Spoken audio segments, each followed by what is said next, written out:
Hello, Traveler and Paimon. What a fantastic night. I'm still immersed in all the happiness and joy, like a candle floating on... So are we, and that's why we're here to talk with you. Is there anything you want to know?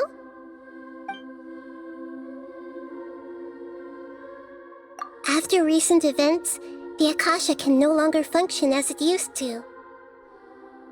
I've given it some thought, and have decided to shut it down permanently. But this is definitely not a bad thing.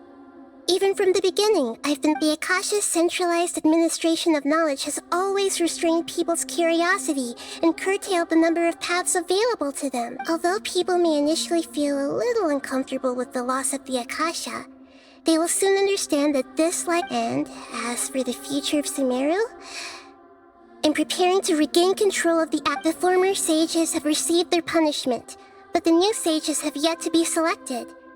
I hope that the new 6 great sages will be more focused on academics. Sumeru needs such leaders more than ever. The other big issue is the people of King Deshret. All the residents of the desert, in fact. They have been mistreated for... I've already taken some measures to address this. It will take some time to rebuild everything, but no matter... You mean, what happened after the doctor put you to sleep? You guessed correctly. The top-ranked Fatui Harbingers, up to number 3, possess power comparable to that of gods. I was no match for him in that kind of situation. However, in spite of the bad situation, I still managed to make a fair deal with the doctor. I'm sure you remember the entity that changed your fate, the Heavenly Principles. In fact, the Heavenly Principles has been quiet since the Conria disaster 500 years ago. I used this point as leverage against the doctor. I told him that the Heavenly Principles may be awakened if I destroy the Gnosis. Although it was just a bluff, he still fell for it. I assumed that the Heavenly Principles wouldn't just stand by and let such extensive damage to its laws take place.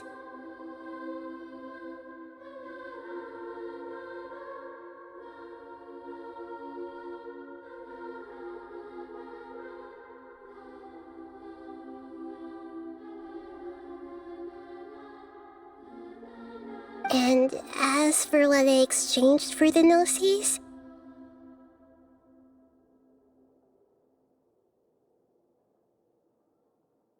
the exchange served as both punishment for the doctor, as well as a boon of new knowledge that I couldn't refuse as the god of wisdom. He's still in a coma. I've hidden him like how one would hide a feather. I know you have many misgivings about him, but as someone who had become a god, he has retained a number of very useful features. Don't worry, I'll keep an eye on him and make sure he doesn't... In addition, there are still some mysteries left in him. Some things may be very clear from his future will be determined by fate.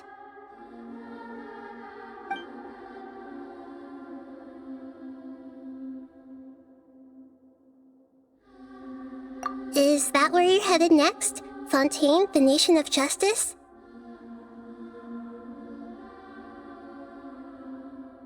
As far as I know, that nation operates on a judicial system. Does their Archon personally judge people? No, there's a Chief Justice in Fontaine. Generally speaking, the Hydra Archon, Focalor, won't preside over individual trials. However, even then, Focalor will still make herself present at just about every trial. It seems that she just likes to emerge as Archon. She still reserves the right to influence the final verdict. Anyway, let's just say she's got, a very unique personality. Are you sure? Isn't there something else you haven't asked about yet? Huh? About your sister. While you were resting at Gandharvaville, I took some time to perform an Irminsul search for information on your sister.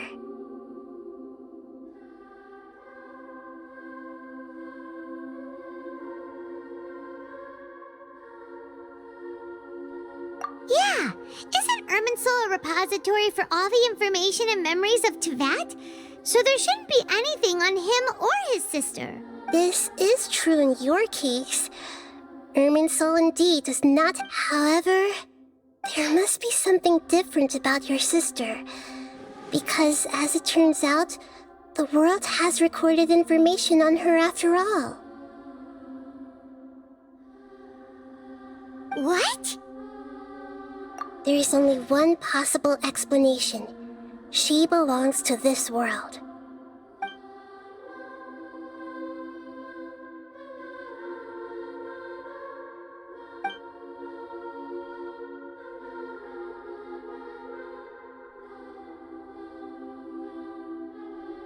But nothing about this makes any sense! Wasn't this your first trip to Tevat? According to the records I was able to access, your sibling suddenly appeared in Conria. After the Conria disaster, she began her journey through the 7 nations of Tevat. But just as her journey was about to reach its conclusion, the Irminsul records on her suddenly become fuzzy.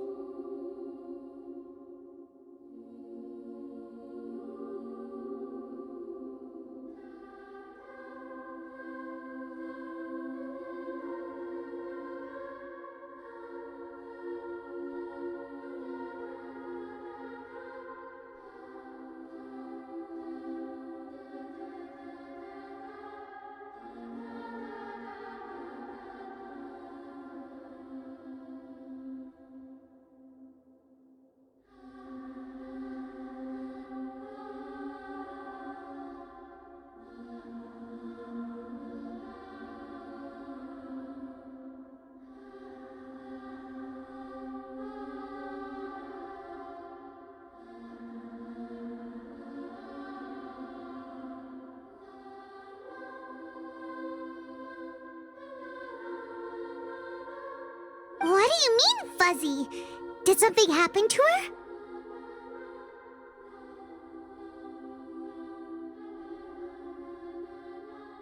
All I know for sure is that somebody, for reasons only they can know, is deliberately obfuscating her fate.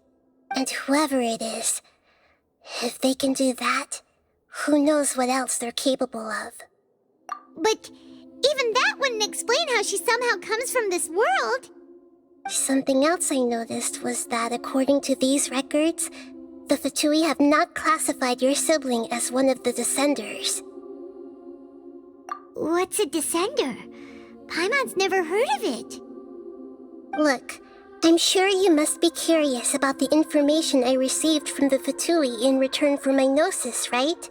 A very important part of the intel was about this world's Descenders.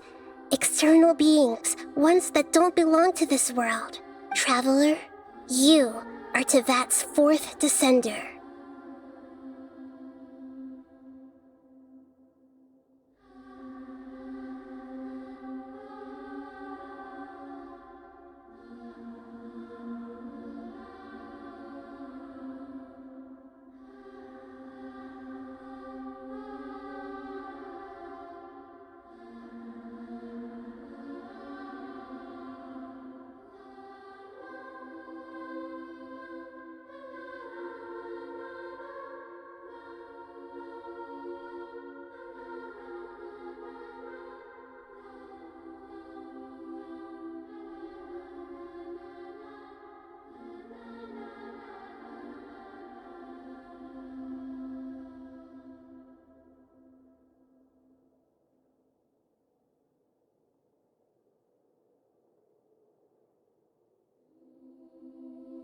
Huh? So the Fatui count 3 other Descenders before the Traveler, and his sister isn't even one of them? That's right. My current hypothesis is that the first Descender was likely what we now call the Heavenly Principles.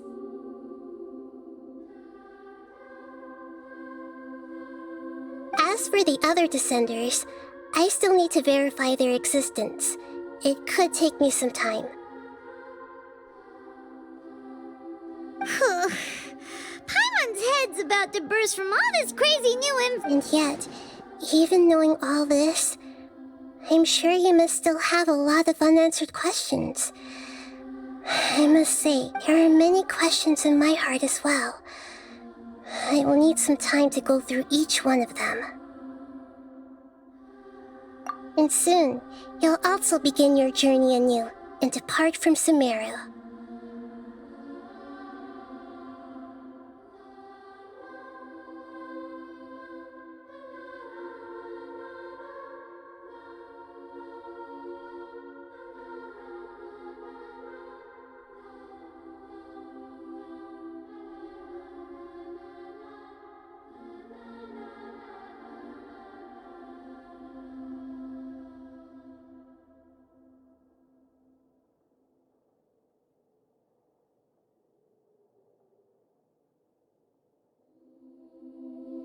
I'm very interested in your future. If fate is the ultimate knowledge, then your future will be the ultimate fate. Paimon's sure glad we got to meet you, Nahida. The pleasure is all mine. I can't thank you enough. Alright, that's enough talk for today.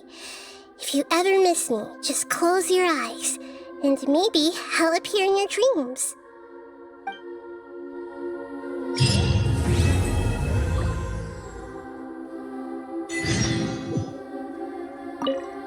Is there anything you want to know?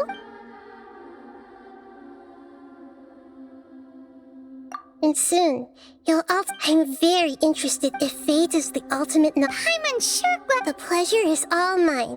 Alright, that's enough talk.